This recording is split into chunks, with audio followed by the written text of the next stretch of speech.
l'invité de la matinale.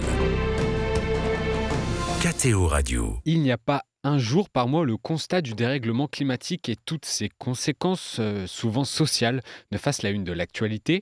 L'écologie s'impose à nous et c'est dans cette optique que se tient chaque année les rencontres nationales des responsables diocésains à l'écologie intégrale. Elles avaient lieu mercredi 24 et jeudi 25 janvier à l'écocentre spirituel du Châtelard à côté de Lyon. Pour nous parler du déploiement de l'écologie intégrale dans nos paroisses et nos diocèses, nous recevons ce matin Olivier Bouillet. Bonjour. Bonjour. Vous êtes référent diocésain écologie intégrale dans le diocèse de Grenoble et vous avez donc participé à ces rencontres pour qu'on puisse déjà comprendre ce que sont ces rencontres, depuis quand existent-elles et en quoi consistent-elles. Alors, les référents à l'écologie intégrale, donc il y en a en gros un par diocèse, euh, ce sont des gens qui ont été nommés au fil des ans depuis, on va dire, 2019. Donc ça va faire 5 ans, Mhm. 6 ans pour les plus anciens. Donc qui sont dans un diocèse chargés par leur évêque de pousser, tirer pour faire se déployer dans la vie concrète tout ce qui a été donné par le pape dans Laudato Si. Et quel est l'objectif de ces rencontres qui sont annuelles, je crois? Alors ces rencontres annuelles, ce sont des rencontres principalement de partage et d'échange, parce que nous sommes chacun dans notre diocèse avec la même mission, avec probablement les mêmes difficultés, je peux vous dire même les mêmes difficultés, les mêmes obstacles, et de se retrouver ensemble, ça nous permet tout simplement d'échanger nos expériences, de partager nos meilleures pratiques, de se donner et de se prendre des idées les uns aux autres. Est-ce que tous les diocèses sont représentés lors de ces rencontres? Non, parce qu'il y a toujours des problèmes logistiques ou des problèmes de disponibilité, hein. Comme je vous Oui, oui, oui. disais, en gros, 90 des diocèses ont un référent à l'écologie intégrale. Ici, donc notre rencontre a eu lieu au Châtelard, près de Lyon. On comprend bien qu'il y a les diocèses de la Bretagne et de l'Ouest, soit, atlantique, soient moins représentés Ça fait loin, ouais. que les diocèses de Rhône-Alpes. Hmm. Donc nous étions une, 45 personnes, 45 à 50, puisqu'il y en a qui n'ont pas pu assister à tout, et on représentait environ 35 diocèses. D'accord, et comment se sont passées ces rencontres? Qu'est-ce qu'il en est, sorti après 2 jours? Alors ces rencontres, elles sont d'abord, auto-organisées, puisque le groupe des référents diocésains était animé par une personne à Paris, à la Conférence des évêques de France, qui est partie à la retraite sans être encore remplacée. Donc nous nous sommes retrouvés un peu orphelins, mais on a décidé de se prendre en main, d'une part, et ce qui effectivement, on a parlé d'échanges. On a commencé avec une table ronde où on a entendu, eu quelques apports. On a entendu un élu politique local qui a raconté ce qu'il faisait dans le domaine de l'écologie. On a entendu des mouvements naissants. Bon, vous connaissez le mouvement Lutte et Contemplation qui est venu, et cetera, Oui. et à partir de ça, ensuite, la matière première, ça a été principalement ce que chacun avait apporté. Chacun est venu avec ce qu'on a appelé une fiche action. Donc c'était une petite fiche, sur laquelle il avait écrit quelque chose de bien qu'il avait fait, et chaque diocèse avait amené 4, 5, 6 fiches qui étaient pendues tout autour du mur sur des pinces à linge, et à partir de ça, heu, le groupe a dit: «Eh bah, tiens, on voudrait bien parler un peu plus de ça, de ça, de ça ou de ça», et donc le groupe organisateur a organisé un peu à la volée l'agenda, de manière à ce que, il y ait des groupes qui parlaient sur tel sujet, tel sujet, tel autre sujet, tel autre sujet. Et qui puisse inspirer, les autres, Et référents? voilà, Ouais. l'idée, c'est d'échanger, d'inspirer, de partager les expériences, de dire ce qu'on a fait, de se poser des questions, de raconter nos difficultés, heu, Et nos échecs. quelles sont-elles notamment, ces difficultés? On imagine que chaque diocèse, chaque paroisse avance à un rythme qui lui est propre, pardon, prenant en compte, différentes réalités, locales. Vous avez parlé de difficultés, quelles sont-elles notamment? Les difficultés, aujourd'hui, la difficulté principale, et le pape l'a bien adressé dans l'Audate Deum, la difficulté principale est d'être sûr d'embarquer tous les chrétiens dans la démarche de conversion écologique. Donc il y a encore, des chrétiens qui ne n'ont pas compris, parce on leur a sans doute mal expliqué, mais qui n'ont pas compris que, comme le dit, Bruno Latour, dans son dernier ouvrage, «Qui perd la terre perd son âme» et que la démarche de conversion écologique est vraiment une démarche d'ordre spirituel avant d'être de l'écologie qui consiste à éteindre les lumières en quittant la salle. Et concrètement, où en est, comment vous pourriez juger l'application justement de cette démarche écologique, peut-être déjà dans votre diocèse à Grenoble et de manière générale, dans les diocèses en France? Alors pour déployer cette démarche, Laudato si, la les églises, chrétiennes, catholiques, protestantes, orthodoxes, ont construit un outil qu'ils ont appelé label Église verte, qui permet de structurer la démarche dans une paroisse ou dans une congrégation ou pour une association.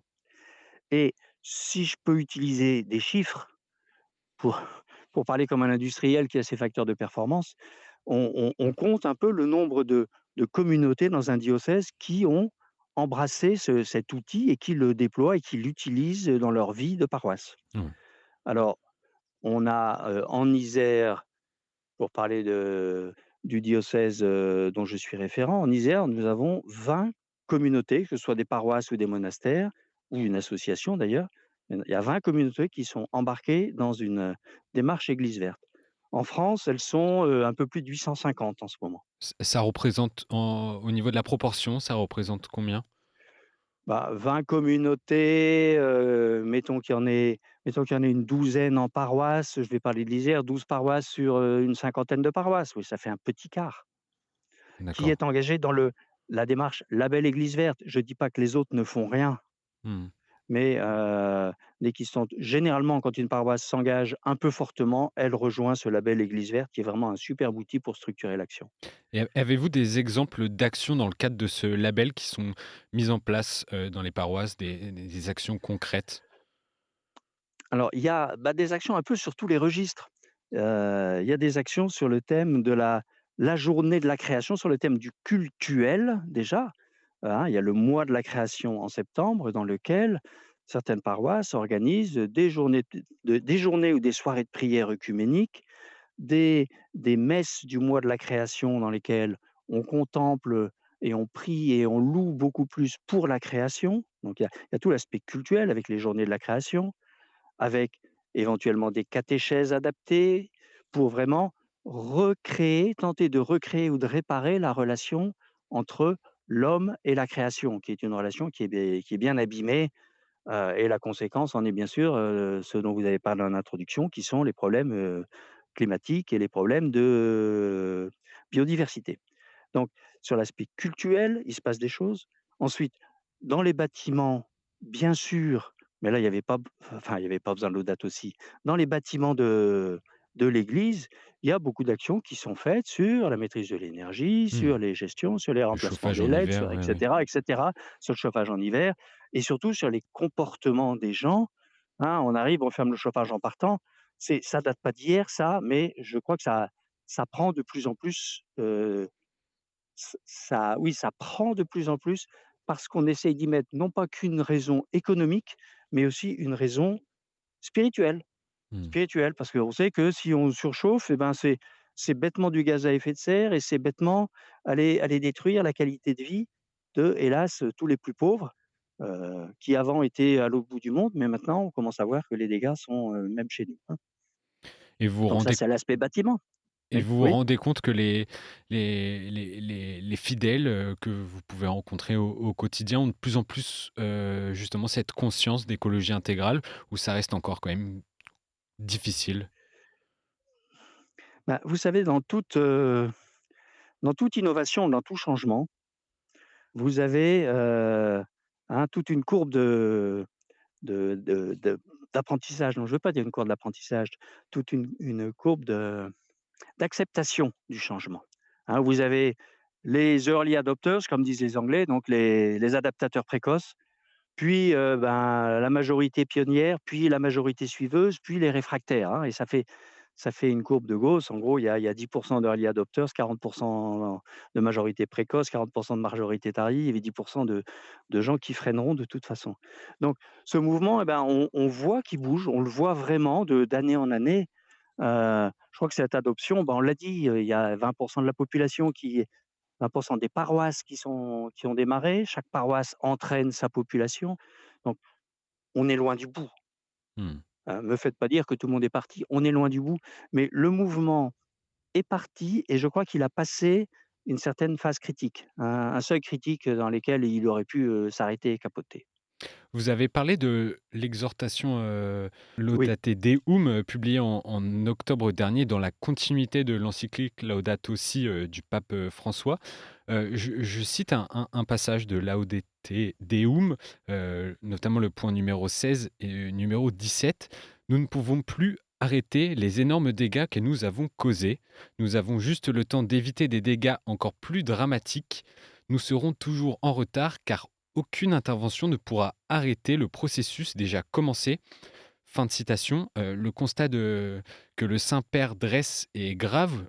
Olivier Bouillet, comment vivre encore dans l'espérance quand on entend ces mots? bon d'abord le constat du Saint-Père, il est juste et il est exact, le surtout il mentionne le climat, ou la biodiversité, mais le climat, le CO2, il est dans l'atmosphère, il a une demi-durée de vie qui fait plus de 100 ans, ce qui veut dire que le CO2 qu'on émet aujourd'hui, il sera encore là dans 1 siècle ou 2. Donc il continuera à faire chauffer. Bon, donc c'est effectivement irréversible.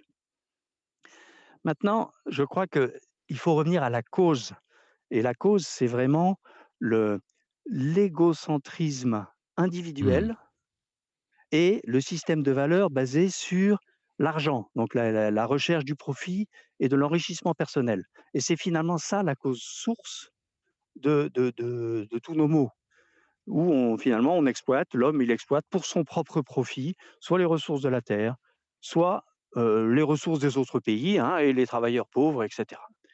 Et l'espérance qu'on a, l'espérance chrétienne, c'est d'arriver à pousser une civilisation qui change ses repères, qui change ses valeurs, parce qu'on voit bien que ce système nous emmène dans le mur, et pour aller vers plus de fraternité, plus d'amour. Donc c'est vraiment un changement du système de relations